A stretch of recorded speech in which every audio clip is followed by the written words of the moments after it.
안녕하세요. 춘천 한마음교회 최현청입니다. 사람들은 흔히 적당한 부담과 긴장감은 생활에 활력이 된다고 말을 하는데요. 제게 있어 부담감이란 그렇게 쉬운 말이 아니었어요. 부담감이 한번 저를 덮치면 저는 급속도로 우울해지고 절망적이 되고 모든 것을 다 포기하고 싶어지고 급기야 죽고 싶은 생각이 들 정도로 제게 큰 영향을 주었습니다. 부담감이 도저히 넘지 못할 태산처럼 느껴질 때마다 저는 깊은 수렁에 빠지곤 했는데요. 그런 태산을 넘게 하시고 깊은 수렁에서 끌어올려 주신 주님을 자랑하고자 이 자리에 섰습니다. 공부를 잘했고 상도 많이 받았던 저는 늘 아버지의 자랑이었어요. 의사 친구 아들보다 제가 더 공부를 잘하니 얼마나 기분이 좋으셨겠어요. 모든 과목 만점을 받은 적도 있고요. 초등학교 졸업식 때는 학년을 대표하여 제가 우등상을 받게 되었습니다. 교장 선생님이 우리 집에 전화하셔서 69년 개교 이래 여학생이 우등상을 대표로 받은 적이 없는데 저는 워낙 뛰어나 처음으로 주는 것이라고 하셨대요. 그래서인지 저는 늘 아버지의 자랑이었어요. 아버지는 법대 출신이셨는데요. 체력이 따라주지 못해 고시를 포기하셨어요. 아버지가 공부를 잘하셨으니 우리가 공부 못하는 걸 이해하지 못하셨고 아버지의 못다 이룬 꿈을 저에게서 이루어 보고자 아주 큰 기대를 가지고 계셨습니다. 그것이 제게 주어진 부담의 시초였죠. 그러나 전 알았어요. 절대로 제가 그 기대를 이루어 드릴 수 없다는 것을요. 전 공부를 좋아하지 않았거든요. 초등학교 때 공부해서 시험을 본 적이 거의 없고요.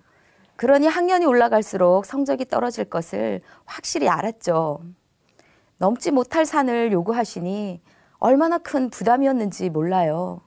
세상에서 제일 듣기 싫은 말이 아버지가 저를 자랑하시는 소리였고요. 해도 안 될 것을 요구하시는 아버지의 기대감은 넘지 못할 산을 넘으라는 큰 부담이었습니다. 동생들이 많다는 것도 제겐 큰 부담이었어요. 우리 엄마는 딸을 내리 5을 낳으셨는데요. 왜 이렇게 아이를 많이 낳냐고 엄마에게 물었더니 어느 날 아버지께 여쭤보았대요. 아들이 없어도 되겠냐고요. 그랬더니 신경 쓰지 말라고 어디 가서 나오면 되지 하셨다는 거예요. 그 말을 들은 엄마는 기를 쓰고 아이를 낳으셨고 6째가 태어났을 때에는 자리에서 벌떡 일어나 아들인지 딸인지 확인하셨답니다. 아들을 보고서야 엄마는 생산을 멈추셨어요. 그때가 제가 중1 때였는데요. 제가 보는 엄마는 늘 배가 불러 계셨어요. 5명이나 되는 동생들은 제게 늘 짐이었습니다. 학기 초가 되면 가정환경조사서를 쓰잖아요. 가족란을 쓰는데 항상 칸이 모자란 거예요. 칸 하나마다 줄을 그어서 가족 이름을 쓰는데 그것이 전 항상 부끄럽고 짐이었습니다. 쓰고 또 쓰고 이어지는 동생들 이름을 쓸 때마다 제 어깨에는 아주 무거운 짐이 척척 올려지는 느낌이었어요. 제 꿈은 항상 나 혼자 지내는 방, 나 혼자 한번 살아보는 거였어요. 아이들은 많은데 방 한 칸에 옹기종기 모여 있어야 하니 공부를 제대로 할 수가 있나, 좋아하는 책을 실컷 읽을 수 있나. 동생들은 항상 제게 짐이었고 스트레스의 원인이었습니다. 마음이 그러하니 그것이 밖으로 표출되더라고요. 저는 동생들을 살갑게 대해주고 돌봐주는 그런 언니가 못 되었어요. 동생들은 저를 무서워했어요. 어렸을 때 제가 무척 엄하게 대했거든요. 언니라고 하지 않고 네가라고 하는 날에는 반 죽음이었습니다. 둘째는 싸울 때 네가 이랬다가도 얼른 앞에 얹어 뺐어 이렇게 말하곤 했어요. 제가 동생들을 때리면서 컸다는 것이 믿어지세요? 주로 저한테 개붙다가 맞았는데요. 어떤 날에는 발로 밟히기도 했어요. 만약 예수님이 없었다면 저는 어른이 된 지금도 그러고 있을 거예요. 몸으로는 못하지만 말로, 마음으로 상처 주고 때리고 밟고 그렇게요. 아버지는 종이 공장을 하셨는데요. 공장이 점점 어려워져 전기세를 못 내 촛불을 켜고 살았어요. 결국 공장에 불까지 나게 되면서 우리는 하루아침에 거리에 나앉게 되었습니다. 어느 날 아침을 먹고 있는데 사람들이 들이닥쳐 집을 부수기 시작하더라고요. 그곳에 빌라를 짓는다고요. 우리는 부랴부랴 짐을 싸 동네 빈집에 머물게 되었습니다. 멀리 이사 간 것도 아니고 학교 정문 바로 앞이라 무척 창피했어요. 그런 우리 집 형편은 제게 큰 부담이었습니다. 동생들에 대한 부담은 말할 수 없이 커졌어요. 그때가 제가 중2 때였고 막내가 2살이었어요. 제가 부모도 아니면서 올망졸망한 동생들을 보니 제가 다 앞이 막막한 거예요. 뭘 해주지도 못하면서 제 마음에는 부담이 태산이 되었습니다. 얘는 어떡하지? 쟤는 나중에 못 살면 어떡하나? 아버지는 아침에 일어나시면 제일 먼저 하시는 일이 큰 한숨을 쉬며 담배를 피우시는 것이었어요. 그 모습을 보는 것이 제게는 숨막히는 무거움이었습니다. 아버지는 장녀인 저와 고민을 함께 나누고 싶어 하셨는데요. 저는 그것을 듣는 것이 죽기보다 싫어서 어떻게 해서든 그 자리를 피했어요. 왜냐하면 들어봐야 제가 도울 수 있는 것이 없으니까요. 들으면 들을수록 제가 죽겠으니까요. 차라리 내가 죽어버리면 이 모든 부담에서 벗어날 수 있을 텐데 하고 생각을 참 많이 했었습니다. 제가 이때까지는 하나님에 대해 전혀 관심이 없었는데요. 죽음을 생각하니 인생을 고민하게 되더라고요. 산다는 것이 무엇일까? 인생은 어디에서 나서 어디로 가는 것일까? 죽음 이후의 세상은 정말 있는 것일까? 이유 없이 괜히 싫던 하나님이 정말 살아 계실까? 궁금해지기 시작했고요. 석가모니는 나와 같은 사람일 뿐이라고 생각했기에 신이라고 여겨졌던 하나님을 찾아 드디어 교회를 찾게 되었습니다. 대학을 들어가서 지금 목사님을 만났어요. 정말 열심히 양육을 받았습니다. 하루에 성경 30장, 기도 1시간, 일주일에 성경 한 구절 이상씩을 암송했어요. 방학 때에는 하루 성경을 100장씩 읽었는데요. 그렇게 읽으려면 밥 먹는 시간 빼고는 하루 종일 말씀만 봐야 돼요. 누가 시킨 것도 아닌데 너무 좋더라고요. 성경을 100장씩 하루에 읽으니 마음에 말씀이 가득하고 기도 자체가 말씀이 되었어요. 대학 시절 내내 십자가 사랑에 감격하여 살았습니다. 어떻게 나 같은 죄인을 위해 죽어주셨나. 십자가 사랑만 생각해도 눈물이 났고 은혜에 대한 찬양만 들어도 눈물이 났어요. 그때까지는 제 인생 끝나는 날까지 하나님을 사랑하고 또 어떤 사명이라도 다 감당할 수 있을 것 같았습니다. 그런데 졸업 후 제 신앙에 한계가 오는 거예요. 물론 열심히 했죠. 발령받은 첫 학교에서는 매일 점심시간마다 원하는 아이들과 함께 모여 찬양하고 말씀을 나누었고요. 교회에선 성가대의 고등부 교사에 청년회 회장으로 정말 열심히 했어요. 결혼도 하게 되었는데요. 남편은 대표 기도 시간에 말씀으로 기도하는 제 모습에 홀딱 반했다고 하더라고요. 입을 열면 말씀이 술술술 나왔으니까요. 남들 보기엔 훌륭한 신앙인이었죠. 그런데 저는 자꾸만 제 속에 한계가 느껴지는 거예요. 남편에게 짜증도 많이 내고 삶을 설계하는데 하나님이 제외되더라고요. 이래라 저래라 하는 하나님의 말씀들이 부담이 되기 시작하는데 그 부담이 또 태산이 되고요.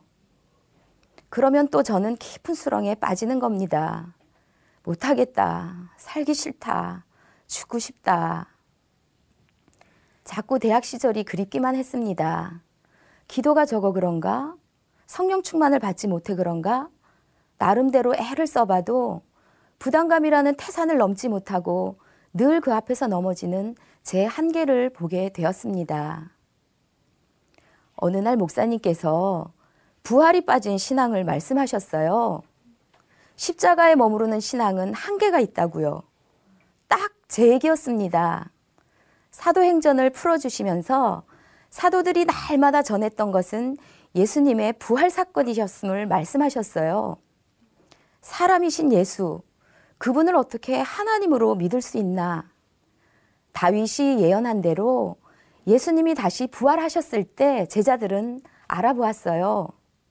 예수님이 예언된 바로 그 하나님이며 그들의 주님이셨던 것을요. 부활하신 주님이 저에게도 물어보시는 것 같았어요. 너는 나를 누구라고 생각하니? 내가 예수님을 누구라고 생각하지? 제게 있어 예수님은 단지 죽음 이후에 저를 천국으로 데려가 주는 분 정도였지 세상을 살면서 만나게 되는 여러 문제들과는 아무 상관도 없는 분이셨어요. 그러니 인생은 제가 살아야 했죠. 염려가 생기면 염려하고 문제가 생기면 부담감에 눌리고 제 인생의 주인은 바로 저였습니다. 왜 제 신앙에 한계가 왔는지 알겠더라고요. 예수님은 내 죄를 대신해서 죽으셨을 뿐만 아니라 다시 부활하셔서 저의 주인이 되어 주셨더라고요. 아, 원래 예수님이 나의 주인이셨구나. 믿는다는 것은 예수님을 주인으로 믿는 거구나. 부활하셔서 그것을 말씀하시는구나. 저도 제자들처럼 고백할 수 있게 되었어요. 하나님, 제 인생의 주인은 저였어요. 예수님을 믿지 않고 살았던 것을 회개합니다. 예수는 나의 주, 나의 하나님이십니다. 예수님이 저의 주인 되시니 드디어 염려도 부담도 떨쳐버리게 되었습니다. 한계에 갇혀 살던 제가 한계를 뛰어넘는 삶을 살게 되더라고요. 어느 날 아버지께서 부르셨어요. 하던 일을 정리해야겠다. 그런데 갚아야 할 빚이 있다. 어떻게 하면 좋겠니? 순간 부담감이 쓰나미처럼 밀려오는데요. 전셋집을 옮기려고 덜 쓰고 덜 먹으며 아껴 모았던 제 통장들, 늦게 직장 잡은 둘째가 알뜰살뜰 모으고 있었던 피 같은 통장, 있는 거 없는 거 다 끌어모아도 택도 없더라고요. 당시 넷째는 서울 사립대를 다니고 있었고 다섯째는 고3이었는데 생각만큼 성적이 나오지 않는다며 재수를 하겠다는 거예요. 여섯째는 고등학교를 막 입학했을 때고요. 정말 앞이 막막했습니다. 매일매일 동계산을 하며 어떻게 하면 좋을까 머리를 굴려보는데 돌아버리겠더라고요. 이전 같으면 머리 싸매고 누웠을 거예요. 도저히 해결할 수 없을 것 같은 부담감이 태산처럼 저를 눌러 도망가고 싶다, 죽고 싶다 했겠죠. 그런데 예수님이 저의 주님이시니 믿음이 생기더라고요. 하나님이 감당치 못할 시험당함을 허락지 않는다고 하셨지. 주님이 계시지. 나의 주인이 계신데 내가 왜 염려하고 있나. 예수님이 저의 주인이시니 벌떡 일어나겠더라고요. 그러나 아버지는 극심한 스트레스 때문이셨는지 그 후 뇌졸중으로 쓰러지셨습니다. 언어 장애가 오니 말이 어눌해지고 시계를 보고 달걀이라고 하시는데 정말 당황스럽더라고요. 두 번째 쓰러지셨을 때는 마비가 와서 자리에 누우시게 됐고요. 세 번째 쓰러지셨을 때는 사람을 거의 알아보지 못하셨어요. 그렇게 지내신 것이 10년인데요. 되돌아보면 그 시절을 어떻게 헤쳐왔는지 감사만 됩니다. 빚에, 병원비에, 생활비에, 게다가 저는 아이가 셋이나 되었거든요. 그런 세월이 길었는데요. 예수님이 주인이시니까 너무 좋더라고요. 엄마는 예수님이 마치 나에게 날마다 새 힘을 주는 것처럼 힘이 난다며 10년의 병수발을 기쁨으로 하셨어요. 동생들은 오히려 더 철이 드는 거예요. 제가 아버지 빚을 맡았고 둘째와 셋째가 넷째의 학비와 생활비를 맡았는데 넷째가 졸업한 후에 자기도 언니들에게서 받은 것처럼 하겠다며 다섯째를 대학 공부시키고 다섯째는 또 그렇게 여섯째를 대학 공부시키더라고요. 전 그때 알았어요. 동생들이 제게 짐이 아니었다는 것을요. 제게 예수님이 없었다면 저는 부담감으로 인해 엄청난 스트레스를 동생들에게 주었을 거예요. 그랬다면 우리 형제들도 지금처럼 하나 되지 못하고 서로 만나기 부담스러운 관계로 지내고 있었겠죠. 우리 집도 빚을 떠안으니 경제적으로 힘들잖아요. 반찬거리 하나 살래도 자꾸만 머릿속으로 계산하게 되고 누구 밥 한 번 사줄래도 남몰래 계산하게 되더라고요. 또 그러다 보면 서로 예민해져서 돈 문제로 싸울 수도 있잖아요. 그런데 우리 부부는 돈 때문에 눌린 적도 한 번 없고요. 돈 문제로 큰 소리 난 적 한 번 없어요. 남편이 가장 고맙죠. 단 한 번도 제게 불평하거나 원망한 적이 없어요. 오히려 제가 큰 소리 치며 삽니다. 한 번은 남편에게 미안하고 고맙다고 했더니 재물이 다 주님의 것인데 무슨 소리냐고 하더라고요. 주인이 쓰시고자 하는 곳에 쓰는 것이라고요. 남편의 주인도 예수님이시니 너무 좋죠. 하나님의 주권을 인정해드리니 스스로를 뽑는 일도 남을 뽑는 일도 없었습니다. 얼마 전에 엄마가 소천하셨어요. 하나님이 엄마를 참 귀하게 여겨주시는구나 하고 평소에 생각을 참 많이 했었습니다. 지극히 작은 자 하나에게 한 것이 곧 내게 한 것이라고 예수님이 말씀하셨는데 10년의 병수발을 하신 엄마에게 너가 한 것이 곧 내게 한 것이다 라고 하시는 것 같았거든요. 병든 아버지로 인해 오랫동안 꼼짝도 못하셨던 엄마셨는데 아버지의 소천 후 교회 봉사도 한없이 하셨고 전도도 아주 열심히 하셨습니다. 그야말로 모범생이셨죠. 엄마의 오랜 기도로 지난 7월에는 드디어 하나뿐인 아들이 장가도 갔습니다. 그랬던 엄마가 갑자기 하나님의 부르심을 받은 거예요. 간단한 시술을 받으러 들어가신 거였는데 시술 도중 혈전들이 생겨 뇌경색으로 돌아가셨습니다. 친척들은 의료사고 아니냐고 다들 한마디씩 하셨어요. 친정집에 갔는데 동네 분들이 절 붙잡고 그러시더라고요. 왜 멀쩡한 엄마 데려다가 이 지경을 만들었냐. 엄마 몸 건강하게 한 후 데려가지. 왜 약한 엄마 그냥 데려갔냐. 추석이나 지낸 후 데려가지. 명절 밑에 뭐 한다고 병원에 데려갔냐. 엄마 가신 것이 너무 속상하셔서 그런 것은 알겠는데 제 마음이 찢어지고 그 말들이 머리에서 떠나지 않는 거예요. 왜 멀쩡한 엄마 데려다가 이 지경을 만들었냐. 예수님이 저의 주인이 아니셨으면 저는 아마 평생 죄책감과 부담을 안고 살았을 거예요. 동생들과 의논한 일이었지만 최종 결정은 제가 한 것이니까요. 그런데 마음 깊이 상심해 있는 저에게 저의 주인께서 말씀해 주셨습니다. 참새 2마리가 한 아사리온에 팔리는 것이 아니냐. 그러나 너희 아버지께서 허락지 아니하시면 그 하나라도 땅에 떨어지지 아니하리라. 아, 그렇지. 생명의 주인이 예수님이시지. 엄마의 주인도 예수님이시지. 순간 부담이 걷히고 평안이 찾아왔어요. 그리고 감사하게 되었습니다. 둘째도 기도 중에 이미 응답을 받았더라고요. 엄마가 아버지로 인해 오래 고생하셨기 때문에 엄마는 때가 되면 고생 없이 데려가시겠다고요. 엄마는 살아계실 때 엄마가 우리들의 짐이 될까 봐 무척 걱정하셨어요. 아버지처럼 되실까 봐요. 시술 전에도 걱정하시길래 엄마의 주인은 예수님이셔. 엄마가 건강하셔도 예수님이 주인이시고 엄마가 쓰러지고 마비가 와도 엄마의 주인은 예수님이셔요.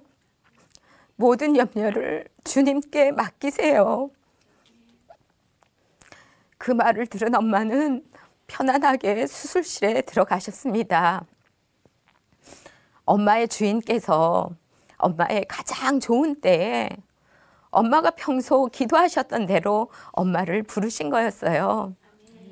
하나님의 주권을 인정해 드린 엄마의 장례식은 천국을 소망하고 하나님께 감사드리는 영광스러운 자리가 되었습니다. 제 인생에 예수님이 없었으면 어떻게 살았을까 생각해 보곤 하는데요. 고등학교 시절에는 대학 갈 걱정, 대학 졸업 후에는 취업할 걱정, 취업 후에는 결혼 걱정, 결혼 후에는 자식 걱정. 아마 평생을 걱정과 부담 속에 인생의 종노릇하며 살았을 거예요. 그런 저를 위해 하나님이 이 땅에 사람으로 오셔서 죽고 부활하셔서 저의 주인이 되어 주셨습니다. 사실 처음 저는 예수님이 저의 주인이라고 하셨을 때 예수님도 부담스러웠어요. 예수님이 제 주인이 되시면 제 인생이 행복하지 않을 줄 알았거든요. 내가 싫어하는 것만 시키시면 어떡하지? 무조건 희생만 하라고 하시면 어떡하지? 완전 오해였죠. 오히려 예수님은 인생의 부담으로 눌리고 포로된 저를 자유롭게 해주시는 분이셨어요. 저는 이제 인생의 어떤 문제들도 두렵지 않아요. 예수님이 저의 주인이시니까요. 죽고 부활하셔서 저의 주인 되어주신 예수님을 찬양합니다. 감사합니다.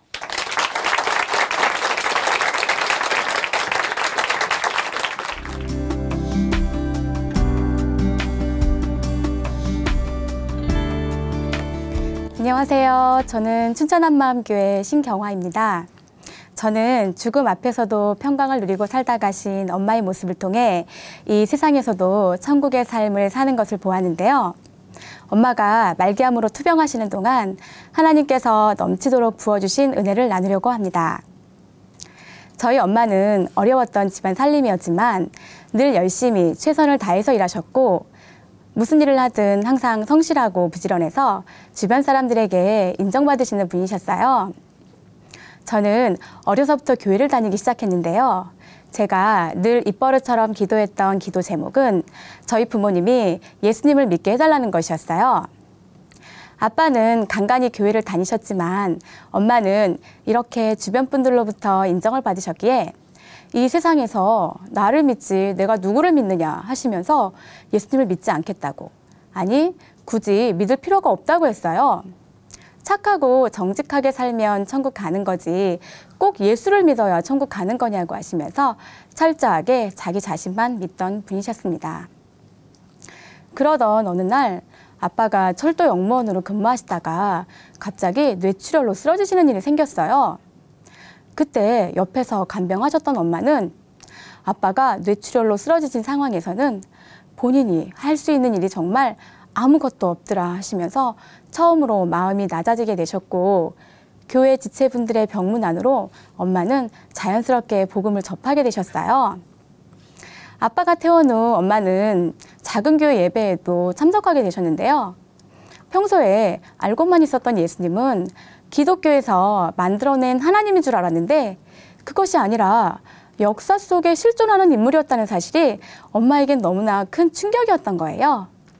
그래서 제가 학생들이 배우는 교과서에 세계 4대 성인 중 한 분인 예수라는 인물이 직접 소개되는 내용과 이분이 십자가에서 죽으시고 3일 만에 다시 살아난 부활 사건이 기록된 책자도 보여드렸어요.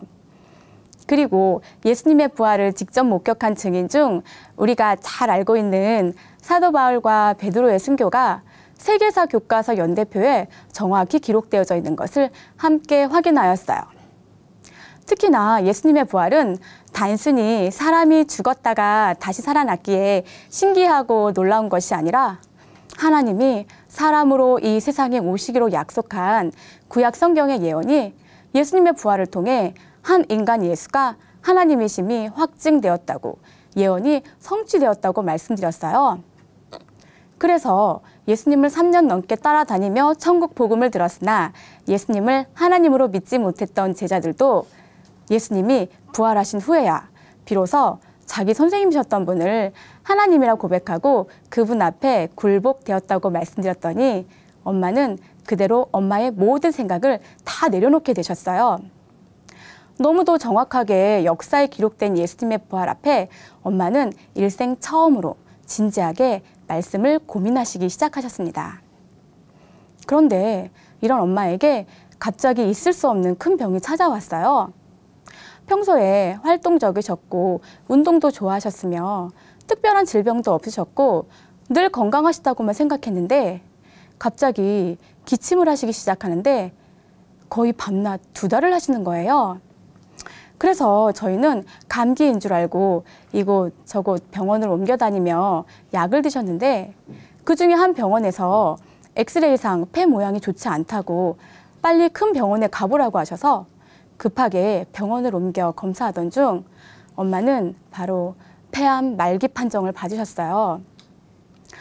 병실 회진 중 엄마의 주치 선생님께서 오셔서 엄마에게 이 모든 사실을 말씀드려야 했는데 이것은 제 생각입니다만 의사가 환자를 검사한 후 고칠 수 있는 확신이 있으면 모를까 이제 생존 기간이 6개월밖에 남지 않은 엄마에게 이 모든 사실을 어떻게 말씀드려야 할지 고민하셨던 모양이셨어요. 의사 선생님께서 엄마의 눈도 마주치지 못하셔서 엄마가 도리어 담대하게 물으셨대요. 선생님, 저의 병이 암입니까? 그랬더니 의사는 대답 없이 고개만 끄떡 하시더래요. 그 암이 어디에 있습니까? 폐가 안 좋아요? 얼마나 됐어요? 가망이 없나요? 라고 의사에게 묻는데 의사는 여전히 대답 없이 고개만 끄떡 하시더래요. 그때 갑자기 엄마의 머릿속에 이런 생각이 떠올랐다고 합니다. 아, 하나님 말씀이 다 사실이었구나. 이 세상이 잠깐이고 다 썩는구나. 이 세상에 모든 사람들이 다 죽는데 예수님만 부활하셨구나. 보이지 않는 천국이 실제로 있구나. 그런데 나는 왜 지금까지 이 말씀을 경히 여기며 살았을까? 이 땅에서 천년 만년 살 것처럼 이 세상이 전부인 것처럼 죽음이 나와 상관이 없다고 생각하며 살았는데 이 어리석은 자를 위해 이 세상에 오셔서 십자가에 죽으시고 부활하셔서 모든 말씀을 다 믿게 해주셨구나. 예수님이 내 죄 때문에 죽으셨고 부활하셨는데 난 예수님을 믿지 않았어. 난 착하게 살았으니까 천국 갈 거야 라고 생각했는데 그게 아니었구나. 나는 이제부터 예수님을 내 마음의 주인으로 모시고 살 거야. 그 후 엄마는 낙심과 좌절이 아니라 말기암 환자라고는 믿기지 않을 정도로 해같이 빛나는 얼굴과 밝고 환한 미소가 엄마의 얼굴에서 떠나지 않았어요. 엄마를 면회 오셨던 친척분은 염려와 근심으로 가득 차 있을 줄 알고 위로차 오셨는데 그것이 아니라 기쁨과 평강 가운데 계신 엄마를 보고 깜짝 놀라시는 거예요. 그래서 집에 돌아가셔서 저에게 전화를 거셨어요. 너희 엄마는 나보다 훨씬 더 늦게 예수님을 믿었는데 어떻게 그렇게 편안하게 보일 수가 있느냐고 너무나 놀라웠다고 하시는 거예요. 그리고 우리 교회 지체 부부가 병문안을 오셨어요. 엄마는 그분들에게 내가 막상 죽음 앞에 서 보니까 예수님의 부활이 너무나 큰 거야. 죽음을 이기시고 부활하셨잖아. 그래서 우리의 주인 되어주셨기에 우리는 어떤 상황 가운데서도 낙심할 이유가 없다고 하시면서 너무나 기쁘게 말씀을 해주시는 거예요. 그리고 나중에 그 지체부터 연락을 받았는데 언니, 우리가 병문안 간 건 맞지? 그런데 왜 우리가 어머니로부터 위로를 받고 온 것 같지? 어머니를 만나고 나니까 우리의 마음이 너무나 뜨거워지네. 부활하신 예수님만 바라보게 되었다는 거예요.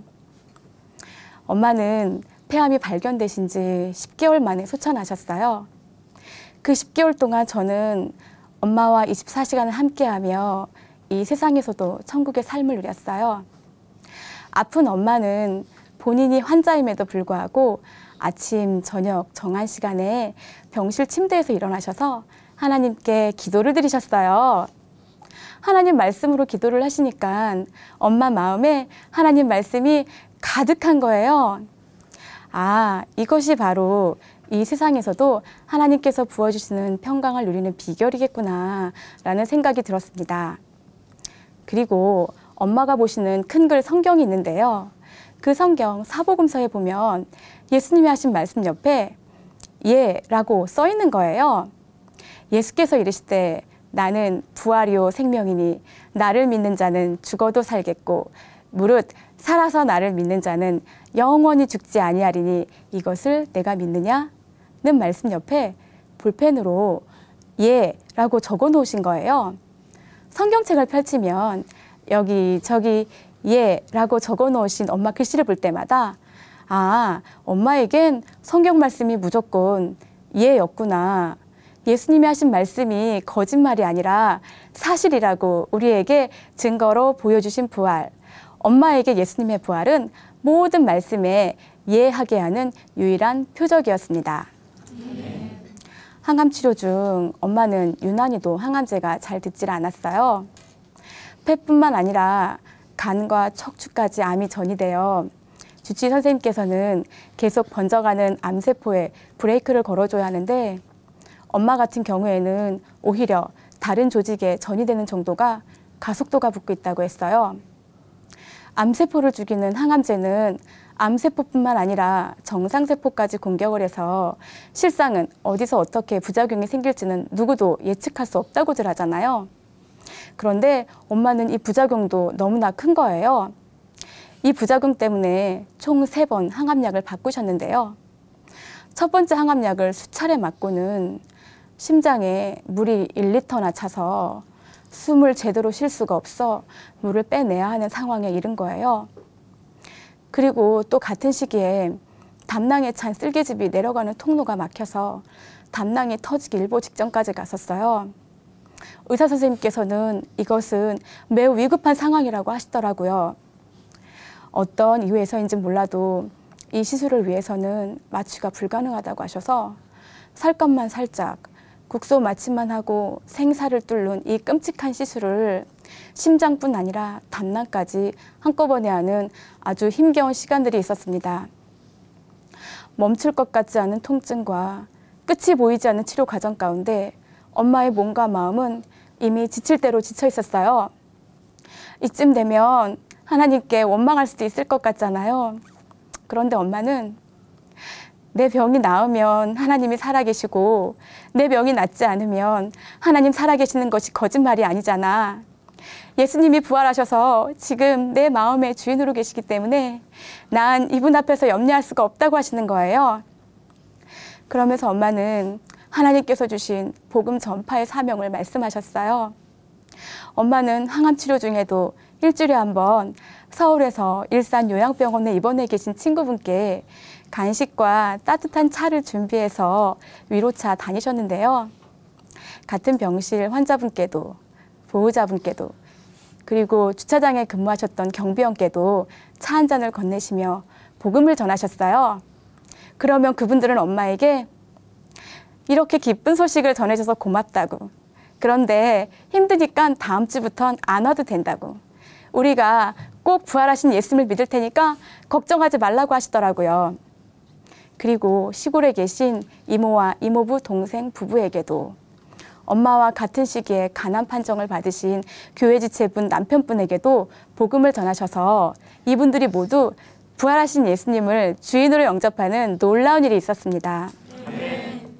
그리고 이번 중에도 얼마나 교회를 가고 싶어 하시던지 간이산소호흡기라도 끌고 말씀 들으러 가자고 얼른 짐 싸들고 교회 가자고 저를 재촉하시는데 이 모습을 보면서 제가 그동안 어떤 마음으로 예배 참석했는지 하나님께 너무도 죄송했어요. 그러던 어느 날 병원에서는 더 이상 엄마에게 어떤 치료도 할 수 없다고 하였어요. 이제는 마지막 엄마가 가시는 그 길을 준비하며 치료 목적보다는 고통을 덜어줄 수 있는 호스피스로 옮기라는 의사의 말을 듣고 급히 병원을 옮겼습니다. 이미 엄마는 산소호흡기 없이는 숨을 제대로 쉴 수가 없는 상태였어요. 그렇게 엄마는 호스피스 병동으로 옮긴 후 일주일 만에 돌아가셨는데요. 너무도 놀라운 것은 죽음의 고통이 몰아쳐와도 엄마의 입술에선 하나님께 대한 감사가 흘러나왔어요. 한 번은 주사를 비롯한 이것저것 의료 장비들을 달고 계셔서 병실 밖에 나가실 수 없었던 엄마에게 바깥 한강 다리들을 비추고 있는 형형색색 조명들이 너무 멋지다고 말씀드렸더니 엄마는 그게 뭐가 멋지냐고, 나는 천국 가서 이보다 더 아름다운 광경들을 볼 생각하면 벌써부터 마음이 설레인다고 하시는 거예요. 이처럼 엄마는 돌아가시는 그 순간까지도 매 순간 하나님의 말씀을 실제로 누리고 계셨습니다. 여기서 엄마가 직접 써놓으신 간증을 하나 소개할까 합니다. 이 간증은 엄마가 항암 치료 중에 아무도 모르게 적어서 가방 속에 넣고 다니셨던 건데요. 우연히 가방을 정리하다가 발견하고는 참으로 많이 울었던 간증입니다.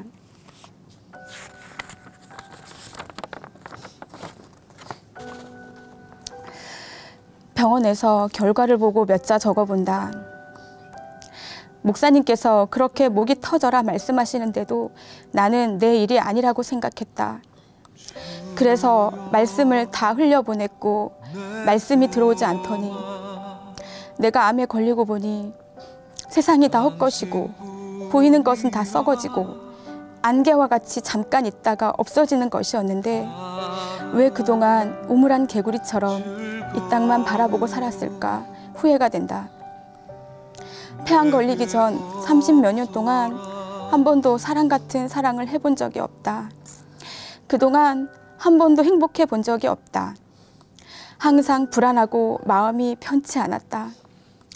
어느 누구한테도 하소연을 할 수가 없었고 자식 보기도 미안하고 창피해서 경아한테 부모가 좋은 모습을 보여주지 못하고 마음을 아프게 해서 나는 항상 미안한 마음을 가지고 있었다. 내가 지금 아픈 것은 예수님이 받으신 그 고통에 비하면 아무것도 아니다. 우리에게 영원한 생명을 주시려고 죽은 자 가운데서 부활하사 다 이루어 주셨다. 지금은 예수님 믿지 않는 죄를 회개하고 이분을 주인으로 믿으면 영원히 구원을 얻는다. 그러면 모든 것을 내 주인께 맡기고 항상 기쁨으로 살 수 있게 된다. 앞으로 목숨이 붙어있는 동안에 한 사람이라도 더 부활하신 예수님을 전할 수 있도록 쉬지 말고 기도하면서 영혼 구원에 최선을 다해야겠다. 폐암으로 항암 치료를 받고 있는 지금 나는 예수님과 교회 지체들의 관심과 사랑 속에서 너무도 행복하게 하루하루 살고 있다. 예수님만 생각하면 마음이 안정이 되고 편안해진다. 나를 위하여 십자가에서 피 한 방울, 물 한 방울을 남기지 않고 다 주신 예수님, 나를 끝까지 버리지 않고 찾아주신 예수님, 너무너무 사랑합니다. 엄마의 장례식장은 좀 특별했어요. 여느 장례식장처럼 우울하고 침통한 분위기가 아니라 마치 축제의 장이라도 된 것처럼 기쁘고 우렁찬 찬양이 흘러나왔고 여기저기 이야기꽃, 웃음꽃이 활짝 핀 거예요. 예수님을 믿지 않았던 우리 친척분들은 이 상황을 몹시 어색해했어요. 그리고 상조회에서 나오신 도미 여사님은 여기가 마치 결혼식장 같다고 하시면서 장례식장 분위기가 어쩜 이렇게 밝을 수가 있느냐고 엄청 의아해하셨어요. 그리고 그분들은 참으로 이해가 되지 않는 눈빛으로 저를 바라보셨는데요. 이런 분위기도 낯설고 어리벙벙한데 저는 그 와중에도 많은 분들과 함께 사진도 찍고 웃으면서 배웅도 하고 밥도 너무나 잘 먹었거든요. 물론 엄마가 돌아가신 것이 슬프지 않았다, 이건 아니었어요. 하지만 엄마를 이렇게 기쁘게 보내드릴 수 있었던 이유는 다름 아닌 예수님의 부활처럼 우리의 부활이 실제가 되었기 때문이었어요. 장례식장에서 목사님께서는 고린도전서 15장 부활 말씀을 하셨어요. 사람이 죽으면 땅속으로 들어가는 것만 보는데 우리는 보이는 것으로 움직이는 존재가 아니라 예수님이 부활하신 것처럼 우리도 반드시 부활한다고, 보이지 않는 이것이 실상이고 이것이 진짜라고 하시는 거예요. 이것은 엄마를 다시 만날 수 있다고 하신 말씀이었어요. 이별도 아픔도 슬픔도 없는 저 천국에서 지금처럼 헤어지는 것이 아니라 영원히 함께 살 수 있다고 말씀하시는데, 저뿐만이 아니라 장례식장에 모인 우리 모두에게 큰 기쁨이 임하는 거예요. 사람이 죽으면 다시 만날 수 없다는 것 때문에 슬프잖아요. 그런데 다시 만날 수 있다는 거예요. 이 세상에서 이것보다 더 기쁜 소식이 또 있을까요? 예수님의 부활은 우리 인생 가운데 죽음 문제를 해결하신 이 세상에서 가장 기쁜 소식임에 틀림이 없는 거예요. 그래서 장례식장에 그렇게 기쁨이 넘칠 수밖에 없었던 거죠. 죽음의 공포까지도 삼켜버린 예수님의 부활. 엄마의 삶을 통해 이것을 실제로 목격해버린 저는 이제 이 복음, 이 기쁜 소식을 전하는 자로 사는 것이 너무도 당연해져 버렸어요. 암투병하신 엄마를 통해 이 세상에서도 천국의 삶을 보게 하시고 저 또한 그런 삶을 살게 하신 하나님께 진심으로 감사를 드립니다. 어서 빨리 이 세상의 모든 사람들이 하나님께서 주신 기쁨과 평강을 누리며 살 수 있는 그 날이 속히 오기를 간절히 기도하는 마음으로 오늘도 이 복음을 전하는 자로 살겠습니다. 감사합니다.